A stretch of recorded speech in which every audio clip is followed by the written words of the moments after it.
फिर से स्वागत है आपके 90+ सीरीज में और आप देख रहे हैं आपका अपना YouTube channel chemistry with Amlesh Kumar. आइए देखते हैं आज का पहला प्रश्न। बहुत ही ज़बरदस्त प्रश्न होने वाला है और फुल एक्सप्लेनेशन के साथ इसका हम लोग आंसर देंगे, आंसर रेडी करेंगे। तो आइए देखते हैं क्वेश्चन क्या है। क्वेश्चन कह रहा है निम्नलिखित में किस प्रकार के ठोस क्रिस्टल ताप एवं विद्युत के सुचालक होते हैं, यानी which type of solid crystal conducts heat and electricity. तो आइए पहला ऑप्शन है आयनिक, दूसरा है सहसंयोजक, तीसरा है धात्विक और चौथा है आणविक। देखते हैं इसका कौन सा राइट आंसर होगा। सबसे पहले इसका एक्सप्लेन करते हैं कि इसका आंसर कौन सा होगा। तो आप याद रखेंगे आयनिक के बारे में सबसे पहला बात कि इसमें आयन जो होते हैं वह एक दूसरे से स्ट्रॉन्ग इलेक्ट्रोस्टैटिक्स फोर्स के द्वारा जुड़े होते हैं। तो पहला बात याद रखेंगे कि इसमें आयन एक दूसरे से स्ट्रॉन्ग इलेक्ट्रोस्टैटिक्स फोर्स के द्वारा जुड़े होते हैं, यानी प्लस और माइनस के बीच अट्रैक्शन ज़्यादा होता है। दूसरा बात कि इनके बीच अट्रैक्शन ज़्यादा है जिसके कारण इसका एमपी एंड बीपी जो होता है वह क्या होता है हाई, यानी इसका मेल्टिंग पॉइंट और बॉइलिंग पॉइंट द्रवणांक और क्वथनांक उच्च होता है। इसके अलावा आप ये भी याद रखेंगे कि यह इंसुलेटर होता है। इंसुलेटर का मतलब क्या होता है, तो विद्युत रोधी होता है, इंसुलेटर होता है। और वो भी कौन से स्टेट में, तो सॉलिड स्टेट में यह क्या होता है, इंसुलेटर होता है। और सवाल में सॉलिडिटी पूछा गया है तो इसलिए यह ऑप्शन तो होगा नहीं, तो इंसुलेटर होता है। इसके अलावा ये भी याद रखेंगे कि यह जो होता है हार्ड एंड ब्रिटल होता है, यानी कठोर तथा भंगुर होता है। ये क्या होता है, कठोर तथा भंगुर होता है। ये है आयनिक सॉलिड। और पूछा जाए कि आयनिक सॉलिड किसे कहते हैं, तो वैसा ठोस जिसके आयन स्ट्रॉन्ग इलेक्ट्रोस्टैटिक फोर्स के द्वारा जुड़े होते हैं उसी को हम लोग आयनिक ठोस के नाम से जानते हैं, आयनिक सॉलिड के नाम से जानते हैं। इसका उदाहरण क्या हो सकता है, तो इसका उदाहरण हो सकता है ZnS, इसका उदाहरण हो सकता है NaCl, इसका उदाहरण हो सकता है CaF2 etc।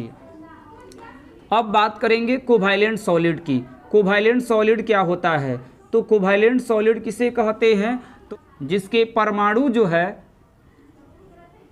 वह कोवैलेंट बॉन्ड के द्वारा नेटवर्क के रूप में जुड़े हों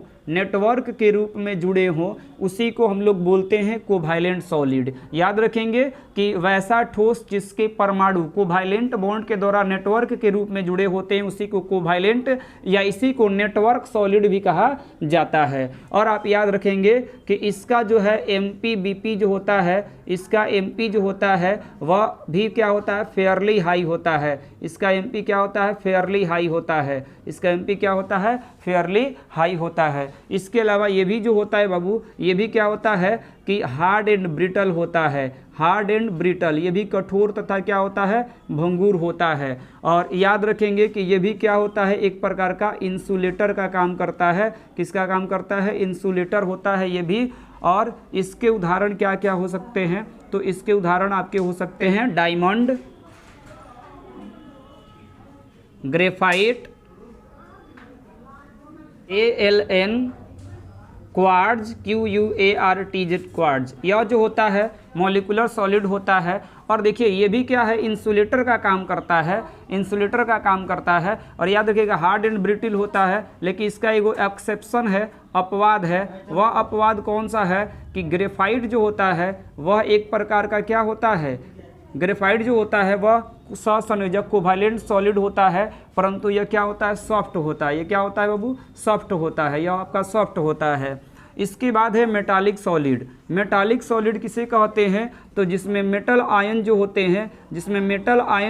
हैं वह जो है आपके मेटालिक बॉन्ड के द्वारा जुड़े होते हैं। वैसा ठोस जिसके मेटल आयन मेटालिक बॉन्ड के द्वारा जुड़े होते हैं उसी को हम लोग क्या बोलते हैं, मेटालिक सॉलिड बोलते हैं। और यह जो होता है मेटालिक सॉलिड कठोर होता है लेकिन आघातवर्ध भी होता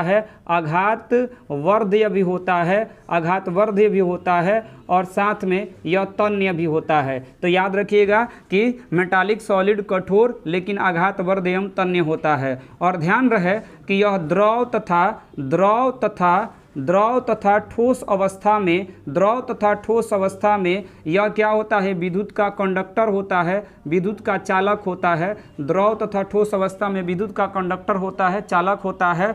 और साथ में ये भी याद रखेंगे आप लोग कि इसका जो है एमपी, इसका क्या होता है, फेयरली हाई होता है। इसका एमपी क्या होता है, फेयरली हाई होता है। इसका उदाहरण याद रखेंगे, इसका उदाहरण क्या हो सकता है, तो all metal and all alloys, सभी के सभी धातु और सभी के सभी मिश्र धातु जो है वह कैसा ठोस होते हैं, तो सभी का सभी मेटालिक सॉलिड होते हैं, मेटालिक सॉलिड होते हैं। इसके बाद जो है आपका मॉलिक्यूलर सॉलिड है। मॉलिक्यूलर सॉलिड किसे कहते हैं, तो वैसा ठोस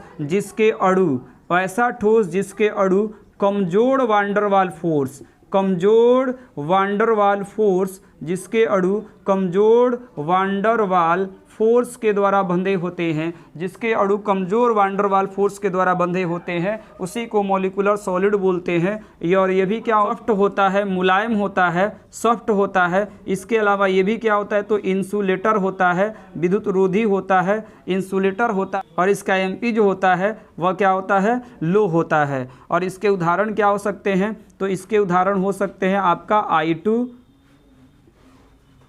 Br2, CCl4, CH4। ये 4 ऑप्शन था, चारों ऑप्शन के बारे में हमने फुल एक्सप्लेन कर दिया। और क्वेश्चन आते भी है कि आयनिक ठोस या सहसंयोजक ठोस या धात्विक ठोस या मॉलिक्यूलर सॉलिड से आप क्या समझते हैं, तो इन सब आप ये जवाब आप लिख भी सकते हैं अपने एग्जाम में, और ये 2 नंबर का क्वेश्चन भी बन सकता है। और फिलहाल आइए देखते हैं कि इसका क्वेश्चन का आंसर क्या होगा। यहाँ पे कह रहा है कि ठोस क्रिस्टल ताप एवं विद्युत के सुचालक कह रहा है, तो इसमें से कौन, ये तो इंसुलेटर होता है और यह भी इंसुलेटर होता है। यह जो होता है यह आपका क्या होता है, द्रव तथा ठोस अवस्था में क्या होते हैं, कंडक्टर यानी सुचालक होते हैं। यानी इसका राइट आंसर कौन सा होगा, तो इसका राइट आंसर ऑप्शन सी होगा। C is the most correct, right answer इसका क्या होगा, सी होगा। तो ऐसे ही ज़बरदस्त क्वेश्चन को विथ फुल एक्सप्लेनेशन के साथ पढ़ने के लिए, जानने के लिए आपसे नम्र निवेदन है कि आप मेरे चैनल को सब्सक्राइब करें और वीडियो को शेयर करें। वीडियो देखने के लिए बहुत बहुत धन्यवाद।